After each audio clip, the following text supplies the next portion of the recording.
Salut! Tu veux progresser en français, mais sans t'ennuyer avec des tableaux de grammaire ou des listes de vocabulaire à apprendre par cœur? Je te comprends. Et j'ai une bonne nouvelle.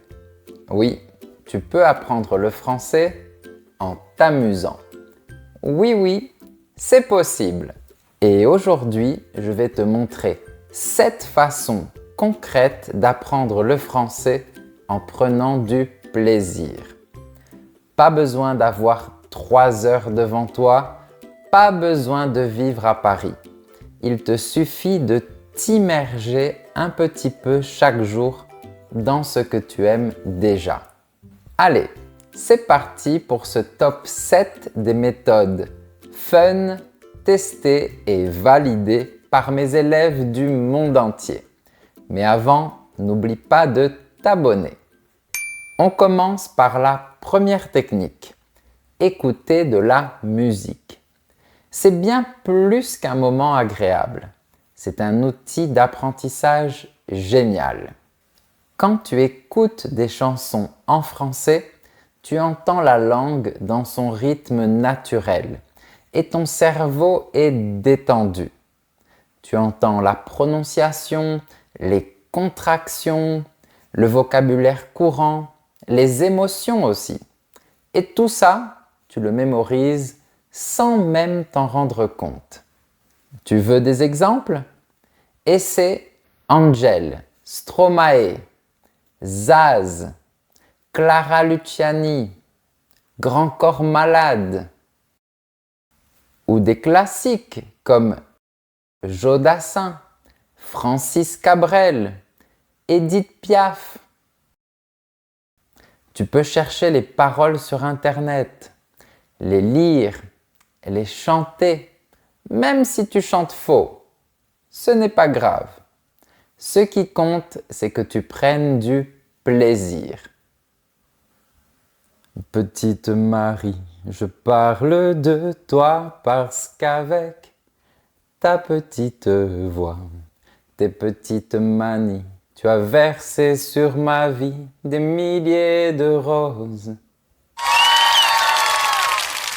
Ça, c'était la chanson Petite Marie de Francis Cabrel. C'est génial. Tu peux aussi faire une dictée de chansons ou noter les mots que tu reconnais. Et tu verras, au bout d'un moment, tu vas commencer à comprendre sans les paroles. Donc, écouter de la musique, c'est la première méthode qui est 100% validée.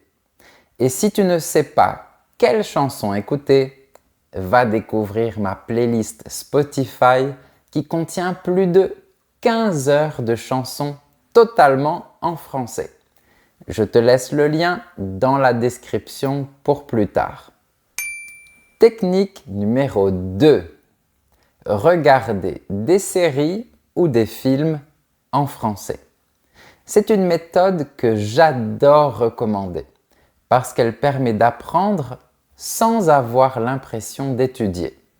Tu regardes une série, tu entends du français authentique et tu progresses. Mais attention, pas n'importe comment. Il faut que l'audio soit en français. Et pour les sous-titres, l'idéal, c'est qu'ils soient en français aussi. Bon, si tu es vraiment débutant, tu peux mettre les sous-titres dans ta langue au début. Mais ensuite, mets-les en français. Sinon, ton cerveau ne travaille pas. Et si tu as déjà un niveau un peu avancé, je te conseille d'enlever les sous-titres pour progresser encore plus. Tu veux des idées? En voilà.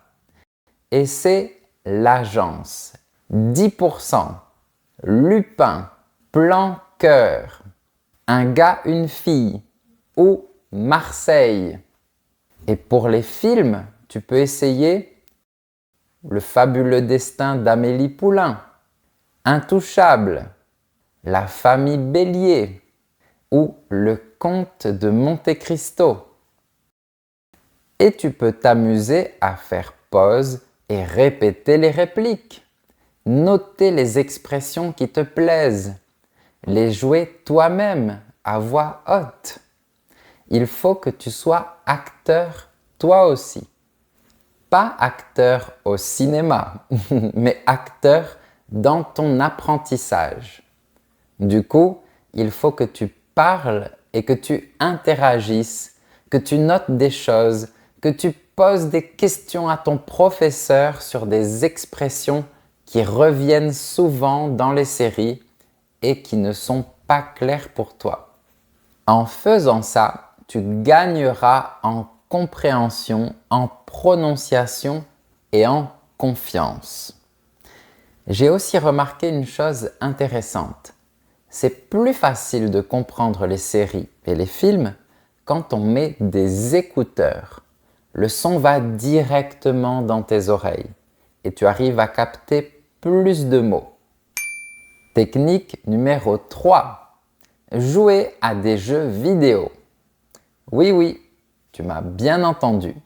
Jouer à des jeux vidéo. C'est une super façon de progresser en français. Tu peux changer la langue dans les paramètres et hop, le jeu devient un prof de français. Par exemple, si tu aimes jouer à Animal Crossing, les Sims, Pokémon, Zelda, Minecraft, peu importe, tu peux lire les dialogues, comprendre les consignes et au fur et à mesure, tu auras un contact fréquent avec du vocabulaire qui est utile pour toi. Et si tu joues en ligne avec des francophones, c'est encore mieux. Tu écris, tu lis, tu échanges, bref, tu fais du français sans t'en rendre compte. Et s'il y a une chose que tu ne comprends pas, tu peux aussi demander aux autres joueurs. On peut donc dire que c'est utile pour apprendre le français de manière naturelle et en s'amusant. Technique numéro 4. Regarder des youtubeurs francophones. Tu es déjà sur YouTube, alors autant en profiter pour apprendre. Regarder des vidéos de youtubeurs français, c'est comme passer un moment avec des amis, sauf qu'ils parlent tous en français. Ça te permettra de bien comprendre la manière de parler à la française. Tu verras les tics de langage, l'intonation, le rythme. C'est super parce qu'après, tu pourras essayer d'imiter cette façon de parler pour perfectionner ton français et avoir l'air français quand tu parles. Tu veux des noms? Et c'est Thibaut InShape, Cyprien, Inoxtag ou McFly et Carlito. Regarde une de leurs vidéos et si ça te plaît, tu continues. Ah, et bien sûr, il y a ma chaîne où tu peux entendre du vrai français avec des expressions naturelles, des astuces sur la prononciation, la conjugaison et la vie en France. J'ai même une playlist avec toutes mes vidéos humoristiques pour apprendre le français en s'amusant. D'ailleurs, si mon travail te plaît, n'hésite pas à mettre un j'aime. Tu peux aussi activer les sous-titres, ralentir ou accélérer la vidéo directement sur YouTube. Je te conseille aussi de noter les expressions pour ne rien rater. Sinon, tu peux aussi aller sur mon site professeurfrançais.com pour tout retrouver ensuite. Et réutilise tout ce que tu apprends. Dans un message à un ami, dans une conversation ou même dans un commentaire sous la vidéo. C'est très important de réutiliser ce qu'on apprend pour bien l'intégrer. Technique numéro 5. Tu peux lire des bandes dessinées, des romans illustrés, des histoires courtes et apprendre énormément. Tu n'es pas obligé de commencer par Victor Hugo. Les BD comme Titeuf, Astérix, les Bidochons ou les Schtroumpfs sont parfaites pour ça. Le français est vivant, drôle et avec des images qui t'aident à comprendre. Tu peux aussi lire des livres assez faciles comme Le Petit Nicolas ou Le Petit Prince. Pour le niveau intermédiaire, les livres de Joël Dicker ou de Guillaume Musso sont généralement très appréciés. Et pour un niveau plus avancé, tu peux te tourner vers les classiques. Mais si tu veux, je te laisserai un lien vers une liste de livres dans la description. Mais le but, c'est surtout de choisir un livre qui te plaît. C'est ça la clé.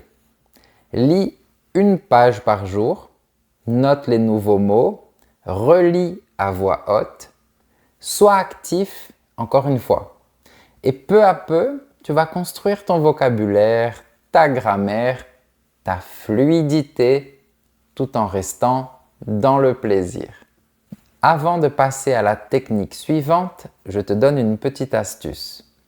Il y a un site qui te permet de télécharger des livres gratuitement et légalement.